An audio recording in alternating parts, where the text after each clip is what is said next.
বিসমিল্লাহির রহমানির রহিম। প্রিয় অষ্টম শ্রেণীর শিক্ষার্থী বন্ধুরা, আশা করি তোমরা ভালো আছো। তোমাদের জন্য আজকে নতুন আরেকটি অঙ্ক নিয়ে আসলাম। যেহেতু গত ক্লাসেও তোমাদের এখানে ক নাম্বারটা কমপ্লিট করার চেষ্টা করছিলাম, আজকে হচ্ছে খ নাম্বার। গত ক্লাসের পর্ব ছিল 5, এবারের পর্ব হচ্ছে 6। যেহেতু প্রত্যেকটা ক্লাসে আমাদের পর্ব অনুসারে সাজানো হয় এবং কি এই অধ্যায়টা যতদিন চলবে ততদিন পর্ব অনুসারে চলতে থাকবে। আবার অধ্যায় যখন চেঞ্জ হবে আবার পর্বটাও শুরু থেকে শুরু হবে, এটা খেয়াল রাখতে হবে। আচ্ছা, তাহলে খ নাম্বারের এখানে প্রথমে আবারও বলতেছি 2 নাম্বার, সাধারণ হর বিশিষ্ট ভগ্নাংশ প্রকাশ করতে বলছে। কি বিশিষ্ট এখানে খেয়াল রাখতে হবে, এই কথাটাই খেয়াল রাখতে হবে, হর বিশিষ্ট ভগ্নাংশে প্রকাশ করতে বলছে। তাহলে এখানে অঙ্ক হচ্ছে x minus Y divided x y, Y minus Z divided Y Z, এখানে হচ্ছে জেড মাইনাস এক্স, এখানে হচ্ছে জেড এক্স। আচ্ছা, এখানে ভগ্নাংশ তিনটির হর যথাক্রমে, এখানে হর তিনটা, এই যে x y y z z x, এই তিনটারই হর এর লসাগু করে আমরা পাইছি এক্স ওয়াই জেড। তাহলে এই তিনটার লসাগু আমরা কত পাইছি? X Y Z. এই লসাগুটা খেয়াল রাখতে হবে এবং প্রত্যেকটা লসাগুরেই একই মান নিয়ে আসতে হবে, x Y Z x Y Z x Y Z.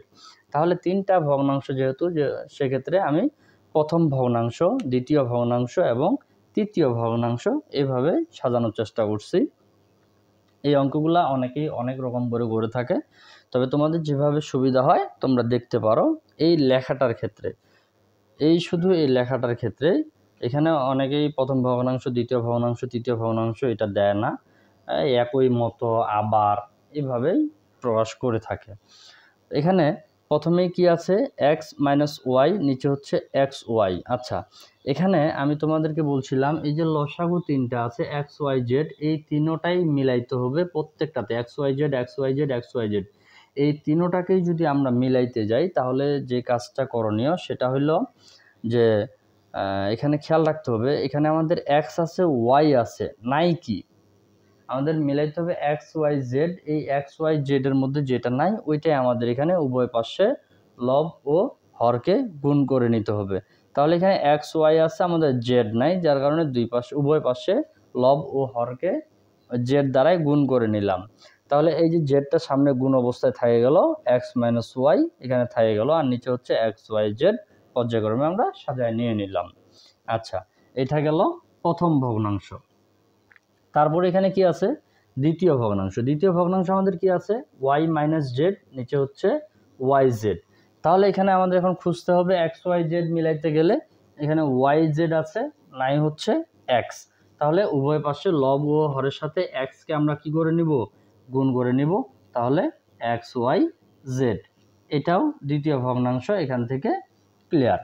তারপরে দেখো তৃতীয় ভগ্নাংশ। তৃতীয় ভগ্নাংশে কি আছে? জেড মাইনাস এক্স, নিচে হচ্ছে জেড এক্স। তাহলে এখানে জেড এক্স আছে, এখানে আমাদের ওয়াইকে মিলাইতে হবে, তাহলে এক্স ওয়াই জেড তিনোটাই আমরা পেয়ে যাব।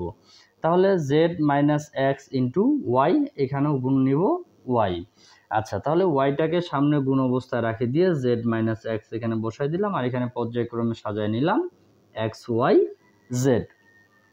আচ্ছা, তাহলে এখানে তিনটা ভগ্নাংশ, একটা দুইটা এবং তিনটা, এই তিনটা ভগ্নাংশ কিন্তু আমরা এখানে মান পেয়ে গেছি, যার কারণে এখানে লিখব অতএব সাধারণ হর বিশিষ্ট ভগ্নাংশ যথাক্রমে। আবারও বলতেছি, এখানে অবশ্যই লিখতে হবে সাধারণ হর বিশিষ্ট। কেন হর বিশিষ্ট লিখব? কারণ আমাদের হর বিশিষ্ট অঙ্কে প্রকাশই করতে বলছে। অঙ্কগুলোর শুরুতে আমাদের বলা আছে যে আমাদের হর বিশিষ্ট, অর্থাৎ হরগুলাকেই শুধু প্রকাশ করতে হবে। আচ্ছা, যার কারণে এখানে লিখব সাধারণ হর বিশিষ্ট ভগ্নাংশ যথাক্রমে, এই যে এটা একটা, এটা একটা অ্যান্ড এটা একটা, তিনটায় আমরা পর্যায়ক্রমে এখানে বসায় দিব। এই যে অঙ্কগুলা এখানে তোমাদের, এটা হচ্ছে খ নাম্বার।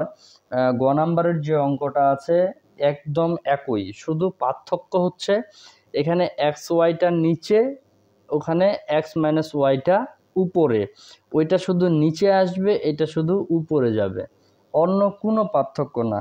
যেমন এখানে তোমাদের যে কাজটা করতে হয়েছে যে এই যে সাজানোটা, এটা শুধু উপরে, অর্থাৎ এটা উপরে যাবে, এটা নিচে আসবে, অবশ্যই তোমরা এই অঙ্কটা এবং ক নাম্বারের যে অঙ্কটা, দুইটাই অঙ্ক ভালোভাবে কমপ্লিট করে তারপরে যে গ নাম্বারের যে অঙ্কটা আছে তোমরা একটু চেষ্টা করবা ক্লিয়ার করার।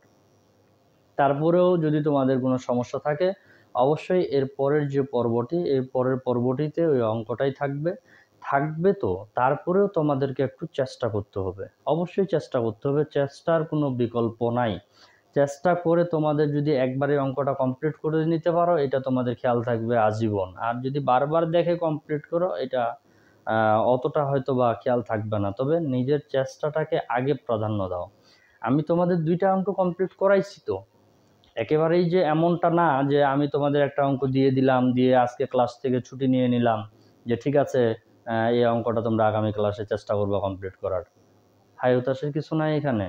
আমি তোমাদের ক নাম্বার এবং খ নাম্বার দুইটা অঙ্ক চেষ্টা করছি ক্লিয়ার করে দেওয়ার, তারপরে গ নাম্বারের অঙ্কটা অবশ্যই তোমরা একটু চেষ্টা করবা। আশা করি অবশ্যই যদি তোমরা চেষ্টা করো চেষ্টার ফল অবশ্যই পাবা এবং কি কমপ্লিট হবে ইনশাআল্লাহ। তো আজকে খ নাম্বারের এই অঙ্কটা দিয়ে আজকে তোমাদের ক্লাস শেষ করতেছি।